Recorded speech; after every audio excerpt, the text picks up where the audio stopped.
T.D.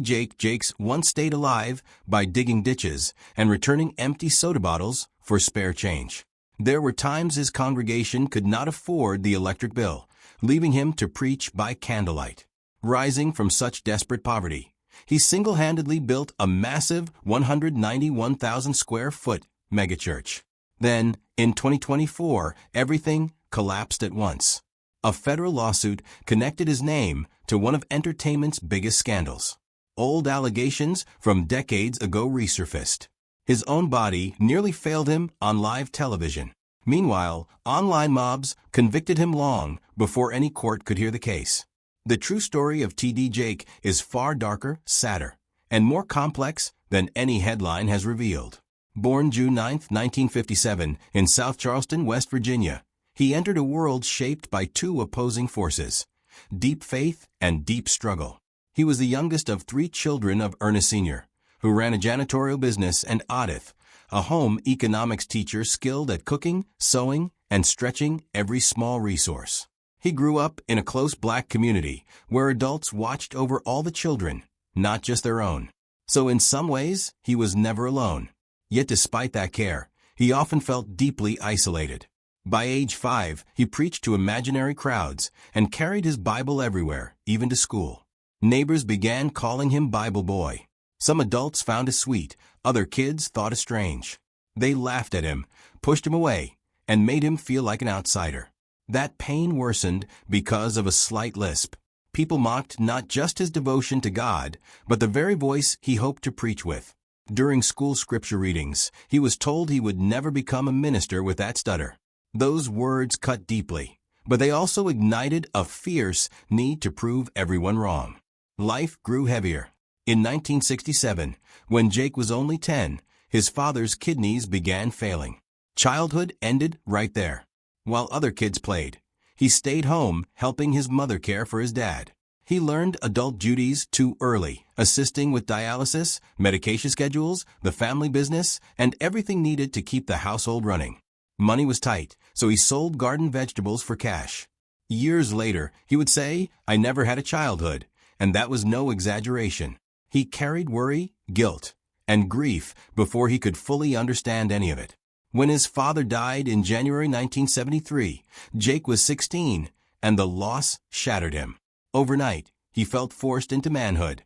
There was no time for sorrow because the family still needed help, and poverty did not pause for grief. He focused on survival and work. Yet beneath that pressure, his childhood calling remained alive. On May 29, 1976, exactly 3 years after that season of loss, he preached his first sermon using the very voice people had used to shame him. In 1979, at 22, he was ordained. What once looked like weakness had become fuel. That fire carried him into ministry, but it began with almost nothing. Around 1980, still in West Virginia, he launched the Temple of Faith Church, later Greater Emmanuel Temple of Faith, in a worn-out storefront in Montgomery with only 10 members. There was no salary, savings, backup plan, or safety net. The place barely felt like a church. Yet he kept preaching even when the room felt empty and the future uncertain. Those years were brutal. To eat, Jake worked hard labor outside the church while pastoring a tiny flock. He dug ditches and laid PVC pipe for gas lines, often with his brother, earning about $100 per job. He worked at Union Carbide and other rough sites, his hands in dirt and body exhausted, while his heart stayed fixed on the pulpit. When the plant shut down in 1982, that income vanished. Poverty pressed harder. He took odd jobs, collected and sold pop bottles for pennies, and kept going because quitting was never an option. Inside the church, things were not easier. Bills went unpaid. Sometimes there was no electricity, heat, or comfort. In the freezing early 1980s, people gathered in coats while he preached by candlelight and flashlight. The room was dark, the air biting. Yet those services carried something powerful. Jake called that season the valley before the mountain, where his preaching became raw and real, born from pain, hunger, fear, and faith together. That is why people listened. He also built a family, marrying Sarita and Jameson on May 29, 1982, after a long-distance relationship spanning 70 miles. Their early years held love, but also fear. Days without money for basics, rent scares, skipped meals, and the stress of raising children while holding onto a calling that did not yet pay. Sarita stayed beside him. Jake studied at night under poor conditions, earning a bachelor's in biblical studies in 1985, a master's in 1990, and a doctor of ministry in 1995. He dug ditches, pastored, raised kids, and studied simultaneously. That pressure could have broken a family. Instead, it made them tougher. Slowly, the church grew. By the late 1980s, about 100 people attended, some driving from nearby cities just to hear him preach. His messages felt different because they came from lived suffering. He wept while preaching, his voice carrying hurt, healing, urgency, and hope. By 1990, after moving to South Charleston, the congregation reached around 300. In 1993, after another move to Cross Lanes, it surpassed 1,000 in roughly 2 years. It became a racially mixed church in a place where that was unusual. Word spread because people felt his words were genuine. Then came the sermon that changed everything. Woman, Thou Art Loosed in 1993. He spoke directly about women's pain, trauma, abuse, and spiritual bondage in a way many churches had not dared. Women cried, shouted, broke down, and felt seen. The recording spread on cassette tapes through churches, prayer groups, and homes. By the late 1990s, it had reached tens of thousands. The message became a best-selling book, selling over 500,000 copies in its early years. Almost overnight, Jakes became a national figure. That rise was no accident. In 1995, he founded TDJ Enterprises, turning his ministry into a media force. His books hit stores, his sermons became CDs and DVDs, and later films reached wider audiences. Reports estimated the company generated hundreds of millions in revenue. From late 1995 into 1996, he hosted Get Ready, a nationally syndicated radio and TV program mixing teaching, interviews, and worship, pushing him from regional preacher to national presence. Then came a huge risk. In May 1996, he moved to Dallas, Texas, bringing Sarita, their 5 children, and about 50 loyal families, over 200 people total. He bought a worn church property once owned by televangelist W.E. Grant, who was convicted of tax evasion that same year. The building cost around $3 million, and Jake renamed it the Potter's House, sitting on 34 acres near Dallas Baptist University. At the first service on May 19, 1996, he expected 200 or 300 people. Instead, over 2,000 showed up. The building overflowed, with hundreds standing outside in Texas heat trying to hear him through makeshift speakers. The energy was electric. Dallas was hungry for what he carried. Growth came fast. By late 1997, weekly attendance reached about 7,000. By May 1998, it reportedly doubled to 14,000, forcing multiple Sunday services. In August 2000, a massive 191,000 square foot sanctuary opened, seating around 7,600 people with high-end production and a huge choir loft. Reports said the debt was paid down in a few years through giving. By the mid-2000s, the Potter's House was one of the largest churches in America, a full campus running housing programs, prison outreach, AIDS testing, education for at-risk children, GED, and job placement services, touching thousands of lives yearly.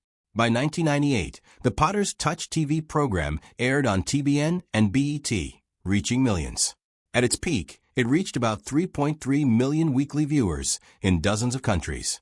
In September 2001, Time magazine put him on the cover, asking if he might be the next Billy Graham. The boy mocked as Bible Boy had become one of America's most visible preachers. Yet the bigger he became, the more questions followed. He went from minimum wage work and church blackouts to a reported net worth of around $50 million by 2026. His books sold millions. Reports described major houses, including a Dallas lakefront mansion and a large Fort Worth estate, plus luxury cars like a Rolls-Royce Phantom. Supporters saw fruit of decades of work. Critics saw something else. Jake was often linked to prosperity teaching, the idea that giving and faith bring material blessing. Some said it inspired hope. Others said it blurred spiritual guidance with financial expectation. They questioned how a preacher could call for sacrifice while living in visible wealth, pointing to transparency concerns since churches don't file public tax forms like other nonprofits. Jake wrote over 40 books. Titles like Instinct, Destiny, and Let It Go became New York Times bestsellers. Woman, Thou Art Loose sold around 15 million copies worldwide by 2004, bringing in about $75 million. In 2014, Instinct hit #1 on the New York Times list in its first week, with 260,000 copies printed. He appeared on Oprah's Life Class, Dr. Phil, Dr. Oz, and magazine covers like Ebony and Essence. By 2015, his books had crossed 12 million copies sold, quietly building a $100 million empire. That success moved to film. Woman, Thou Art Loosed opened in over 400 theaters in 2004, making over $2 million its first weekend and nearly $6.9 million total. Shocking the faith-based film industry. Jumping the Broom 2011 made about $38 million worldwide on a $7 million budget. By 2012, Jake's film projects had earned about $127 million at the box office. Megafest, launched in 2004, became one of the largest faith events. In 2005, Atlanta saw 100,000 people over 4 days. In 2013, Dallas hosted 75,000 from over 30 countries, bringing $41 million to the local economy, with stars like Oprah, Steve Harvey, Jennifer Hudson, and Tyler Perry joining. But as influence grew, so did risks. In 2021, Jake partnered with Sean Diddy Combs for Kingdom Culture Sermons on Revolt TV. In 2024, a lawsuit by producer Rodney Lil Rod Jones accused Diddy of serious crimes and claimed Diddy planned to use Jake's influence to protect his image. Though Jake faced no accusations, his name hit headlines. Videos spread online claiming he attended secret parties without proof. Later, Jake revealed over 44,000 AI-driven accounts flooded the internet with fake claims, affecting his family and health. He pushed back legally. This wasn't his first controversy. His oneness Pentecostal background led evangelicals to question his Trinity views. His sermons against homosexuality brought backlash. In 2009, his son Jermaine was arrested in a Dallas police sting, sparking national headlines and canceled events. Jake called it the week from hell, but kept preaching, asking for grace over judgment. Then came the Diddy wave. On February 26, 2024, Jones filed a $30 million lawsuit claiming Diddy talked about using his close relationship with Jake to soften the blow from Cassie Ventura's sexual abuse lawsuit. Within days, YouTube flooded with videos claiming Jake attended freak-off parties. Old connections, like Jake officiating Kim Porter's funeral in 2018, were reframed negatively. Jake later said 44,000 AI bots were unleashed against him, with 98% of TikTok content AI generated to tie him to Diddy. He went to court on December 19, 2024, forcing Google to identify for YouTube accounts based in Pakistan, South Africa, the Philippines, and Kenya. Then came more personal crisis. In late 2024, brothers Dwayne and Richard Youngblood, both pastors, made sexual assault allegations.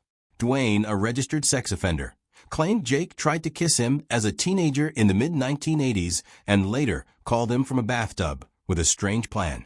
Richard claimed that between 1986 and 1988, Jake climbed into his hotel bed, pressed an erection against him, and tried to kiss him.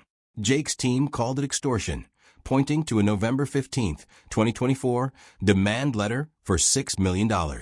In the middle of that storm, his body gave way. On November 24, 2024, during a Sunday service, Jake preached for 90 minutes, then collapsed in his chair while praying. Video showed him shaking, dropping the microphone, and wiping sweat as staff rushed the stage. On March 26, 2025, he revealed on Today with Craig Melvin that it was a massive heart attack from a clot blocking blood flow to the right side of his heart. Adrenaline had carried him through, and he didn't realize how serious things were until the ambulance. Doctors said 5 minutes later, he would have died. He felt no classic warning signs. His legal team linked the health crisis to stress from the Youngblood accusations.